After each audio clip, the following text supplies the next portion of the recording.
మన రక్షకుడైన మన ప్రభు అయిన యేసుక్రీస్తు నామంలో మీ అందరికీ కూడా హృదయకాల శుభములు తెలియజేస్తా ఉన్నాను. దేవుని మా కృపను బట్టి మరొక దినము చూసే ధన్యత దేవుడు తన కృప చేత మనకు అనుగ్రహించి మనల్ని సజీవులకలు పెట్టిన దేవాది దేవుడైన మన ప్రభు అయిన యేసుక్రీస్తుకు కృతజ్ఞతాస్తుతులు చెల్లిస్తా ఉన్నాను. ప్రియ దేవుని సంగమా, దేవుని ప్రజలరా, ప్రతి హృదయ కాలము మనం చూడగలుగుతున్నామంటే దేవుని ఉచితమైన కృప చేత దేవుడు మనల్ని జ్ఞాపకము చేసుకుంటున్నాడు అనే సత్యాన్ని జ్ఞాపకము చేసుకొని దేవునికి కృతజ్ఞతాస్తుతులు చెల్లించి దేవునిని మహిమపరిచి దేవుని ఘనపరిచి మన హృదయపూర్వకంగా దేవునికి కృతజ్ఞతాస్తుతులు చెల్లించట ఎంతో మంచిది అనే సత్యాన్ని జ్ఞాపకం చేసుకోవాలి. హృదయ కాలపు దేవుని యొక్క వాక్యము ధ్యానించే కంటే ముందు మన జీవితాలు ఎలా ఉన్నాయి మనల్ని మనం ఒకసారి పరిశోధించుకుందాము. దేవుని చిత్తంలో జీవిస్తున్నామా, లోకానుసరంగా జీవిస్తున్నామా? ఒక్కసారి మనల్ని మనం పరిశోధించుకొని వాక్యంలోకి వెళ్దాము. ఎందుకంటే మన జీవితాలు దేవుని సన్నిధి నుంచి ఎంతో దూరంగా మనుషులు ఈ హృదయకాలం ఈ మాటలు వింటుండగా ఎంతోమంది దేవుని సన్నిధి నుంచి దూరంగా వెళ్ళిపోతూ లోకానుసరంగా జీవిస్తూ పాపంలోనే బ్రతుకుతూ పాపంలోనే చనిపోతూ నిత్య నరకానికి వెళ్ళిపోతూ ఉన్నారు. ప్రియ దేవుని సంగమా, దేవుని ప్రజల దేవుడే తెలియజేస్తూ ఉంటాడు. ప్రజలందరూ పాపం చేస్తే నా మాట వినకుండా నేను ఎన్ని గొప్ప కార్యాలు వారి జీవితంలో జరిగించినా కానీ మర్చిపోతూ వారు తిరిగి లోకానుసరంగా జీవిస్తున్నారనే మాట హృదయకాలము వాక్యము ద్వారా దేవుడు మనందరి జీవితాలు మరొకసారి జ్ఞాపకము చేస్తున్నాడనే సత్యాన్ని జ్ఞాపకము చేసుకోవాలని ప్రభు పేరట తెలియజేస్తా ఉన్నాను. అనౌన్స్మెంట్ ఆఫ్ జడ్జ్మెంట్, ప్రకటించబడిన తీర్పు. అనౌన్స్మెంట్ ఆఫ్ జడ్జ్మెంట్ అనే అంశం ఈ హృదయ కాలపు ధ్యానించబోతా ఉన్నాము. యెషయా గ్రంథము 1వ అధ్యాయము 1వ వచనం నుంచి 7వ వచనం వరకు వాక్య భాగాన్ని హృదయ కాలపు ధ్యానించబోతా ఉన్నాము. వాక్యాన్ని జాగ్రత్తగా విని దేవుడు చేస్తున్న హెచ్చరికలు గమనించి ఒకవేళ నువ్వు ఇంకా పాపంలోనే దేవుని సన్నిధి నుంచి దూరంగా తొలగిపోయినట్టయితే హృదయ కలము దేవుడి రీతిని వాక్యము ద్వారా మాట్లాడుతూ ఉంటాడని సత్యాన్ని జ్ఞాపకం చేసుకున్నాడు. ఎందుకంటే మన హృదయాలు దేవుని వైపు ఉండకుండా మన సొంత కార్యాలపై మన లోకాశల వైపు వెళుతున్నావేమో హృదయ కాలము. ఒకసారి వాక్యాన్ని విని ఒకవేళ నీలో అలాంటి పాపంలో నువ్వు జీవిస్తున్నట్టయితే ఇది మంచి సమయము, అనుకూల సమయము. తిరిగి దేవుని సన్నిధికి రావడానికి దేవునికి ఒక అవకాశం ఇస్తున్నాడనే సత్యాన్ని జ్ఞాపకం చేసుకోవాలని ప్రభు పేరిట తెలియజేస్తా ఉన్నాను. ఆమోజు కుమారుడైన యెషయాకు కలిగిన దర్శనం ఇదే. ఆమోజు కుమారుడైన యెషయాకు కలిగిన దర్శనం ఇదే. యెషయా గ్రంథము 1వ అధ్యాయంలోనే దేవాది దేవుడు కొన్ని హెచ్చరిక మాటలు ఇక్కడ తెలియజేస్తూ ఉంటాడు. ప్రియ దేవుని సంగమా, దేవుని ప్రజలరా, దేవుడు తెలియజేసిన మాటను గమనించినట్టయితే ప్రజలందరూ కూడా దేవుని సన్నిధి నుంచి దూరం అవుతున్నారు అనే మాట ఇక్కడ జ్ఞాపకం చేస్తా ఉన్నారు. నిజమే, పై మటుకు క్రైస్తవులుగా పిలువబడుతున్నాము. పుట్టిన మొదలుకొని క్రైస్తవులుగా చెప్పుకుంటున్నాం. మనం ఎలా జీవిస్తున్నామో ఒకసారి మన హృదయాన్ని ఒకసారి పరిశోధించుకోవాలి. ప్రతి ఒక్క మానవుని యొక్క హృదయంలో తన చేస్తున్న తప్పును, చేస్తున్న పాపము ఎప్పుడు కూడా ప్రశ్నిస్తూనే ఉంటుంది. లోకానికి తెలియకపోవచ్చు, నీ బంధుమిత్రులకు తెలియకపోవచ్చు, నీ రక్త సంబంధులకు తెలియకపోవచ్చు, నీ సొంత వారికి తెలియకపోవచ్చు. కానీ చూచుచున్న దేవునికి నీకు మధ్యలో నువ్వు చేస్తున్నది తప్పు, పాపము అన్నది నిన్ను ప్రశ్నిస్తూనే ఉంటుంది. ఎందుకంటే పాపము అన్నది ఎప్పుడు కూడా మనల్ని ప్రశ్నిస్తుంది అనే సత్యాన్ని జ్ఞాపకం చేసుకోవాలని ప్రభు పేరట తెలియజేస్తా ఉన్నాను. అందుకే అంటాడు కదా, 51వ దావీదు కీర్తనలో అంటాడు, పాపం అన్నది నా ముందు నాకు కనబడుతున్నది అనే మాట జ్ఞాపకం చేస్తాడు. నిజమే ప్రియ దేవుని సంగమా, దేవుని ప్రజలరా, ఎవరి పాపము వారికి భారంగా ఉంటుంది. వారిలో ఆ పాపం ఉన్నప్పుడు నెమ్మది ఉండదు. ఆ పాపం ఉన్నప్పుడు ఆ తల మీదంతా ఏదో భారంగా ఉంటుంది. ఎందుకంటే తన జీవితము తనకు తెలుసు. తను ఎక్కడ తప్పు చేస్తున్నాడో తెలుసు, ఎక్కడ పాపం చేస్తున్నాడో తెలుసు, ఎలా పాపంలో బ్రతుకుతున్నాడో తెలుసు. కాబట్టి అతనికి నిత్యము అది భారంగా ఉంటుందనే సత్యాన్ని జ్ఞాపకం చేసుకోవాలని ప్రభు పేరిట తెలియజేస్తాను. 2వ వచనంలో యెహోవా మాట్లాడుచున్నాడు. ఈ హృదయ కాలము దేవుడు మన అందరితో మాట్లాడుతున్నాడు వాక్యము ద్వారా. ఏమంటున్నాడంటే, యెహోవా మాట్లాడుచున్నాడు, ఆకాశమా ఆలకించుము, భూమి చెవియొగ్గుము. నేను నా పిల్లలను పెంచి గొప్పవారిగా చేసి తిని వారు నా మీద తిరగబడి ఉన్నారు. దేవుడు మాట్లాడుతున్న మాట. ప్రియ దేవుని సంగమా, దేవుని ప్రజలరా, ఆకాశమా ఆలకించుము భూమి చెవియొగ్గుము. నేను నా పిల్లలను పెంచి గొప్పవారుగా చేసి తిని వారు నా మీద తిరగబడుచున్నారు. ఈరోజు ఎంతోమంది దేవుని ఆశీర్వాదాలు పొందుకొని దేవుడు ఉన్నత స్థానంలో వారిని దీవించి ఆశీర్వదించి మంచి ఉద్యోగము దేవుడు అనుగ్రహించి వారి రాకపోకలంతా కూడా దేవుడు కాపాడుతూ దేవుడు దీవిస్తుండగా ఎంతోమంది దేవుని ఆశీర్వాదాలు పొందుకొని దేవుని యొక్క గొప్ప ఆశీర్వాదాలు పొందుకున్న తర్వాత వెనుకకు తిరిగి చూస్తూ లోకాశల వైపు వెళ్తూ ఉన్నారు. హృదయ కలబు దేవుడు వాక్యము ద్వారా మాట్లాడుతూ ఉన్నాడు. ఎద్దు తన కామాందు నెరుగును, గాడిద తన సొంత దొడ్డిని తెలుసుకును. ఇజ్రాయేలుకు తెలివి లేదు, నా జనులు వేచింపరు. ప్రియ దేవుడి సగ్గ దేవుని ప్రజలరా, ఒక ఎద్దు కానీ ఒక గాడిద కానీ అది ఉదయకాలము బయటికి తీసుకొచ్చిన తర్వాత అది మేత వేసుకున్న తర్వాత అది సాయంకాలము తిరిగి తన గృహాలకు వెళుతుంది. కానీ ఇజ్రాయేలుకు తెలియలేదు. వారు ఎప్పుడు కూడా నా సన్నిధి నుంచి వారు తొలగిపోయి తిరిగి రాకుండా ఎంతోమంది ఈరోజు వారి జీవితాలలో శరీరాశపై, నేత్రాశపై, జీవపు డంబములపై వాటి వైపు చూస్తూ లోకాశల వైపు జీవిస్తూ దేవుని సన్నిధి నుంచి తొలగిపోయిన వారు ఎంతోమంది ప్రజలు ఉన్నారు. అందులో మనం కూడా ఉండవచ్చు. ఎందుకంటే మనం పైకి భక్తిగా నటిస్తాము, దేవుని యందు భయభక్తులలో జీవితం నటిస్తాము. కానీ మన ఆత్మీయ జీవితంలో ఎప్పుడు కూడా దేవుని సన్నిధి నుంచి పై మట్టుకు మాత్రము, నోటి మాటల మట్టుకు మాత్రమే భక్తి, ప్రేమ ఇవన్నీ కూడా నటిస్తాము. కానీ మన హృదయానుసారంగా చూస్తే మనం ఎంతో పాపంలో జీవిస్తున్నామనే సత్యాన్ని జ్ఞాపకం చేసుకోవాలని ప్రభు పేరట తెలియజేస్తూ ఉన్నాను. ఈ పాపిష్టి జనము యేసయ్య చెప్తున్న మాటలు గమనించినట్టయితే, పాపిష్టి దుష్టభరితమైన ప్రజలారా, దుష్టాత్వంను చేరువైన పిల్లలారా, మీకు శ్రమ. వారు యెహోవాను విసరించి ఉన్నారు, ఇజ్రాయేలు యొక్క పరిశుద్ధ దేవునిని దూషించి ఉన్నారు, ఆయనను విడిచి తొలగిపోయి ఉన్నారు. యేసయ్యను విడిచి తొలగిపోయిన వారు ఉన్నారు. ప్రియ దేవుని సంగమా, దేవుని ప్రజలారా, ఈ హెచ్చరికలన్నీ కూడా హృదయ కలవు దేవుడు మాట్లాడుతూ ఉన్నాడు. వాక్యము ద్వారా హృదయ కాలపు దేవుడు మనతో మాట్లాడుతూ ఉన్నాడు అనే సత్యాన్ని జ్ఞాపకం చేసుకోవాలి. పాపిష్టి జనమా, దుష్టభరితమైన ప్రజలారా, దుష్ట సంతానమా, చెరిపోయిన పిల్లలారా, మీకు శ్రమ. వారు యెహోవాను విస్తరించి ఉన్నారు, ఇజ్రాయేలు ఒక పరిశుద్ధ దేవునిని దూషించుతురు, ఆయనను విడిచి తొలగిపోయి ఉన్నారు. హృదయ కలబెత్తు 10 ప్రజలు పాపంలోనే బ్రతుకుతూ, పాపంలోనే జీవిస్తూ, చివరికి పాపంలోనే మరణిస్తూ నిత్య నరకానికి పోవడము ఎంతోమందిని చూస్తూ ఉన్నాము.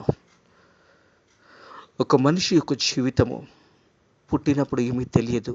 ఎవరైతే తల్లి గర్భంలో నుంచి మనం అందరం ఏ రీతి అయితే జన్మించామో ఆ సమయంలో మనకు ఏమీ తెలియదు అనే సత్యాన్ని జ్ఞాపకం చేసుకోవాలి.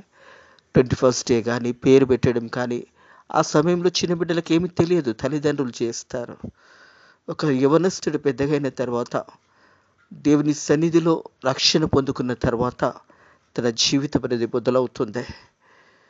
వివాహం సమయంలో ప్రకటనలు చేపించి, మరి ఆ తర్వాత వివాహ ప్రమాణాలు చేసిన తర్వాత, వివాహం చేసుకున్న తర్వాత దేవుడు వారికి ఇచ్చిన ఉన్నతమైన జీవితాన్ని, దేవుడు వారికి ఇచ్చిన ఉద్యోగాన్ని బట్టి కృతజ్ఞతాపూర్వకంగా ఉండవలసిన వారు దేవుని సన్నిధి నుంచి తొలగిపోయి, దేవుడు గర్భఫలాన్నిచ్చి, దేవుడు దీవించి ఆశీర్వదించిన తర్వాత దేవుని సన్నిధి నుంచి తొలగిపోయి ఎంతోమంది తమ జీవితాలు మధ్యాంతరంగానే ముగిస్తూ, దేవుని పిలుపు వరకు కూడా వేచి ఉండకుండా ఆత్మహత్యలు చేసుకుంటూ, ఎంతోమంది జీవితాలు, విలువైన జీవితాలు దేవుని సన్నిధి నుంచి దూరంగా తొలగిపోతూ వారి జీవితాలు అర్ధంతరంగానే ముగిస్తూ ఉంటారు.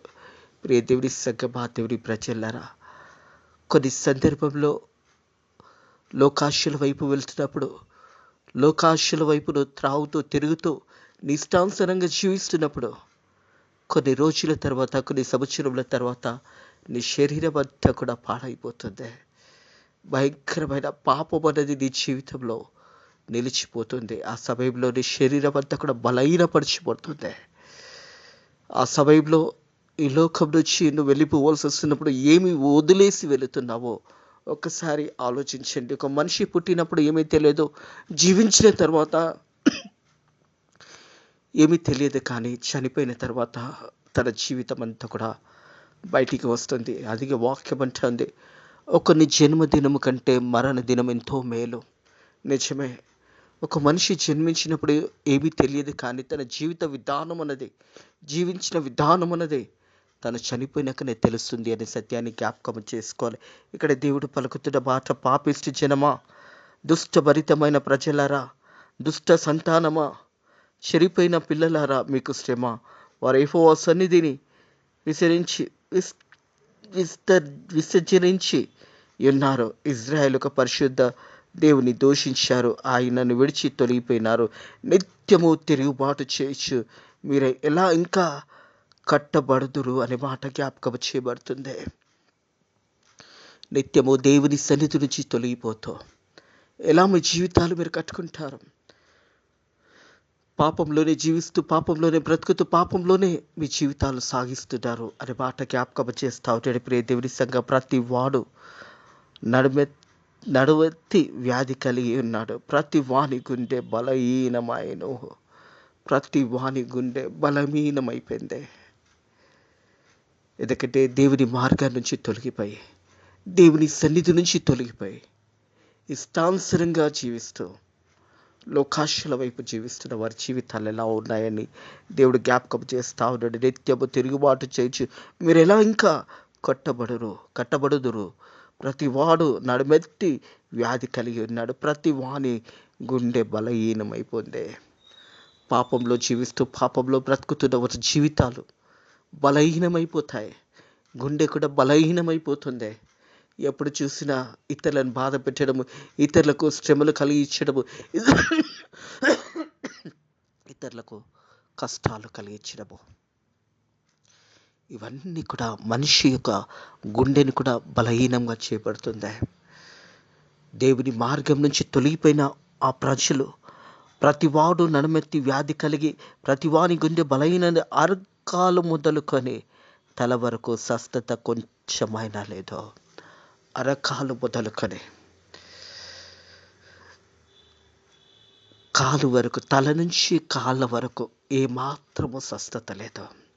ఈరోజు ఎంతోమంది ధనవంతులు, ఐశ్వర్యవంతులు, వారి పిల్లల జీవితాలు చేస్తే రోగములతో బాధపడుతూ ఉన్నారు. గుండె జబ్బులు, క్యాన్సర్ రోగంతో, అలాగే ఎన్నో భయంకరమైన రోగాలతో వారు బాధపడడానికి కారణం ఏంటంటే పాపం వల్ల వచ్చే జీవితము మరణము. ఇంట్లో నెమ్మది ఉండదు, ఇంట్లో సమాధానం ఉండదు. ఎప్పుడు చూసినా హాస్పిటల్ చుట్టూ తిరుగుతూ ఉంటారు. వారి గాయములు అనేది ఎన్నడూ కూడా మానక, వారి జీవితాలలో నెమ్మది లేకుండా, వారి జీవితాలలో సమాధానం లేకుండా ఎంతో మంది జీవితాలు భయంకరమైన స్థితిలోకి వెళ్ళిపోవడానికి కారణం ఏంటంటే పాపము వల్ల వచ్చే జీవితము మరణమే. ప్రియ దేవుని సంఘమా, దేవుని ప్రజలు పాపంలో జీవిస్తూ పాపంలోనే వారి జీవితాలు చూసినట్టయితే వాక్యము తెలియజేస్తూ ఉన్నది. ప్రియ దేవుని సంఘమా, దేవుని అరకాలు మొదలుకొని తల వరకు స్వస్థత కొంచెమైనా లేదు. ఎక్కడ చూచినా గాయములు, దెబ్బలు, పచ్చి పుండ్లు, అవి పిండింపబడలేదు, కట్టబడలేదు, తైలముతో మెత్తన చేయబడలేదు. ప్రియ దేవుని సంఘమా, దేవుని ప్రజలు, శరీరం అంతా కూడా రోగాలతో, శరీరం అంతా కూడా అనేక వ్యాధులు కలిగే వారి యొక్క శరీరంలోనంట కొంచెమైనా స్వస్థత లేదు. అరకాలు మొదలుకొని తల వరకు వారి జీవితాలలో ఆ పాపంతో నిండి ఉన్నప్పుడు వారి యొక్క జీవితాలలో ఎప్పుడు చూసినా శ్రమ, ఎప్పుడు చూసినా బాధ, ఎప్పుడు చూసినా దుఃఖము, వ్యాధి కలిగి వారి యొక్క జీవితాలలో పిల్లలు చూసినప్పుడు, పిల్లలు కూడా రోగాలతో బాధపడుతున్నారు అంటే తల్లిదండ్రుల ఒక పాపము వల్ల ఈరోజు పిల్లలు కూడా ఆ ఒక పాపములో వారి జీవితాలు అలా నలిగిపోవడానికి కారణం ఒకవేళ తల్లిదండ్రులే కావచ్చు, లేదా మన పాపము కావచ్చు. మనము సంపాదించిన ఆస్తులు అన్యాయంగా సంపాదిస్తున్నామేమో, అన్యాయంగా జీవిస్తున్నామేమో, ఎవరినైనా బాధ పెట్టి మనం జీవిస్తున్నామేమో. అలాగే దేవునిని మర్చిపోయి నీ ఇష్టానుసారంగా నువ్వు జీవిస్తున్నావేమో. హృదయకాలం ఒక్కసారి నిన్ను పరిశోధించుకోవాలని ప్రభు పేరిట తెలియజేస్తా ఉన్నాను. ప్రియ దేవుని సంగమా, దేవుని ప్రజలరా, ఎప్పుడైతే పాపము వల్ల వచ్చే జీతము మరణము, అలాగే అనేక వ్యాధులు, అనేక రోగాలు కుటుంబంలో ఉంటున్నాయి అంటే కారణము పాపమే. ఆ పాపం అక్కడితో వెళ్ళిపోతావు, దేశంలో కూడా పాడైపోతాయి. దేశంలో కూడా ప్రజలందరికీ అనేకమైన భయంకరమైన వ్యాధులు రావడానికి కారణం కూడా పాపమే కావచ్చు. ప్రియదేవుని సంగమా, మీ దేశము పాడైపోయిన, మీ పట్టణంలో అగ్ని చేత కాల్చబడి ఉన్నాయి. మీ దేశము పాడైపోతుంది. ఎందుకంటే దేవుని మాటకు లోబడకుండా, దేవుని చిత్తానుసారంగా జీవించకుండా, దేవుని ఆజ్ఞకు లోబడినప్పుడు ఆ పట్టణం కూడా అగ్ని చేత కాల్చబడుతుంది. జనవరి మాసంలో లాస్ ఏంజల్లో జరిగిన సంఘటనను జ్ఞాపకం చేయబడుతుంది. వారు ఒక పెద్ద మీటింగ్ పెట్టుకొని ఆ ఫిలిం ఇండస్ట్రీ అంతా కూడా మేమే గొప్పవారము, మేము ఇవన్నీ మేమే సృష్టించుకున్నాము, మా వల్ల కలిగినాయి అని మార్కులు వేసుకుంటూ సృష్టికర్త అయిన దేవుని దగ్గరకు వచ్చినప్పుడు 0 మార్కులు వేశారు. దేవుడు మాకేమీ చేయలేదు, మేమే పట్టణంని కట్టుకున్నాము అని విర్రవేగి మాట్లాడారు. ప్రియ దేవుని సంగమా, దేవుని ప్రజలరా, లాస్ ఏంజల్ పట్టణం అంతా కూడా కాల్చబడింది. కారణము దేవునిని మర్చిపోయి, దేవుడు చేసిన కార్యాలను మర్చిపోయి, మేమే సమస్తము చేయగలిగినాము అని హాలీవుడ్ ఫిలిమ్స్ని, డిస్నీ ల్యాండ్ని మేమే నిర్మించుకున్నాము అని వారు మార్కులు వేసుకొని దేవునిని అవమానపరిచారు. దేవుడు మాకేమీ చేయలేదు అని దేవునికి 0 మార్క్స్ వేసిన 2వ రోజే లాస్ ఏంజల్ పట్టణం అంతా కూడా అగ్ని చేత కాల్చబడింది. మొత్తము బూడిదైపోయింది. అప్పటి వరకు సంపాదించిన కోట్ల రూపాయలు బూడిది పాలైపోయినాయి. వారి కార్లు, వారి బంగ్లాలు, వారి విల్లులు సమస్తము కాల్చబడింది. అందుకే దేవుడి వాక్యం ఏమంటుంది? మీ దేశము పాడైన, మీ పట్టణంలో అగ్ని చేత కాల్చబడి, మీ ఎదట అన్యులు మీ భూమిని తీసుకొనిచున్నారు. మీ ఎదట అన్యులు మీ భూములు, అన్యులు వారు మీ అన్ని కూడా దోచుకుంటారు ఒక దినము. అలాగే కింది వచ్చినపు చూసినట్టయితే, మీ ఎదట అన్యులు మీ భూమిని తీసివేయుచున్నారు. అన్యులకు తటస్థించి నాశనం వలె అది పాడైపోయిను అనే మాట జ్ఞాపకం చేయబడుతుంది. ప్రియ దేవుని సంగమా, దేవుని ప్రజలరా, పాపం వల్ల మన జీవితాలు, మన పిల్లల జీవితాలు రోగములతో, అనేకమైన వ్యాధులతో, కొత్త వ్యాధులు వస్తాయి. తల నుంచి అరకాల వరకు ఇంత కూడా స్వస్థత ఉండదు. ఆ పుండ్లు పచ్చి పుండ్లుగా ఉంటాయి. ఎప్పుడు చూసినా నొప్పి, ఎప్పుడు చూసినా బాధ, ఎప్పుడు చూసినా శ్రమ కారణము. అందుకే అంటున్నాడు కదా, యెహోవా మాట్లాడుచున్నాడు, ఆకాశమా ఆలకించుము, భూమి చెవియొగ్గుము, నా పిల్లలు పెంచి గొప్పవారుగా చేసి తిని వారు నా మీద తిరగబడి ఉన్నారు. వారందరూ కూడా తిరగబడిన వారందరికీ కూడా శ్రమ వస్తుంది. అరికాలు మొదలుకొని తల వరకు ఏమాత్రము స్వస్థత ఉండదు, ఏమాత్రము శరీరంలో స్వస్థత ఉండదు. ప్రియ దేవుని సంగమా, దేవుని ప్రజలరా, దేవుని వాక్యం వైపు తిరిగి మన జీవితాలు మనం కట్టుకున్నట్టయితే, యోహాను సువార్త 1వ అధ్యాయము 9వ వచనము ప్రకారము, ప్రియ దేవుని సంగమా, దేవుని ప్రజలరా, నువ్వు దేవుని వైపు తిరిగినట్టయితే నీ పాపాలు క్షమించబడతాయి అనే సత్యాన్ని జ్ఞాపకం చేసుకోవాలని ప్రభు పేరిట తెలియజేస్తా ఉన్నారు.